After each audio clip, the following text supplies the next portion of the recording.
Yo, what's up mga ka-treasure? Metro Fiesta here sa Festival Mall. Experience ulit natin another local expo and tignan natin kung palag-palag ba yung mga goodies and foods na binibenta dito sa expo. Start na natin yung tour. Let's go!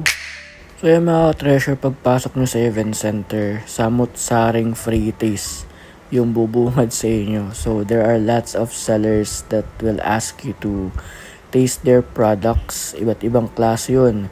From dip, chips, sauce, mga grilled food, mga banana chips, kamote chips, mga biscuits, cakes, breads, chocolates, yan.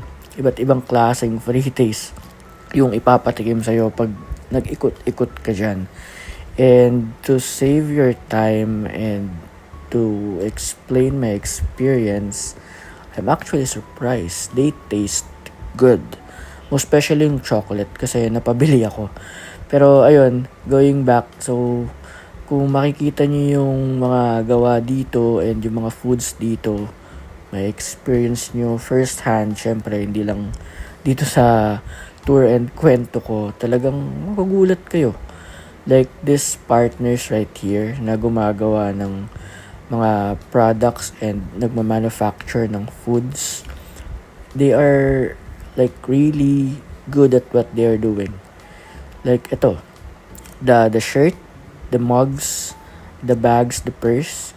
Kung titignan niyo yan and you will touch it here, yung feel niya is imported.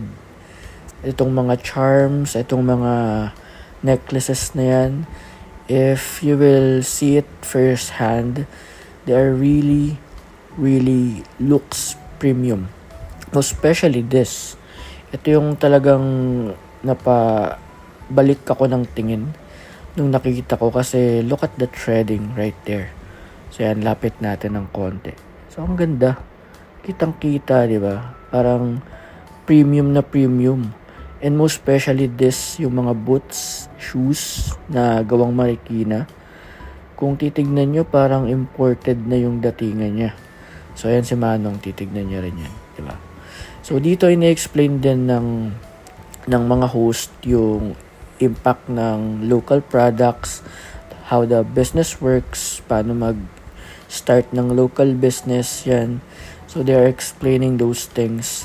Pero ayun nga, I really enjoy this expo kasi I'm really surprised na we can really talagang kaya nating sumabay sa imported things or international goods. It's just hindi lang siya masyadong napapansin so far, pero yung mga products na yan, natikman ko yan, free taste, masarap. Yung mga items na yan, yung mga bags na yan, shoes and other products na gawa natin, maganda. So, I really hope we can tangkilikin pa yung mga local items natin kasi it's surprisingly good. So, nasa festival pa sila. You can visit them sa baba lang ng carousel and I hope you enjoy kung magpunta kayo dito. Yun lang. Peace.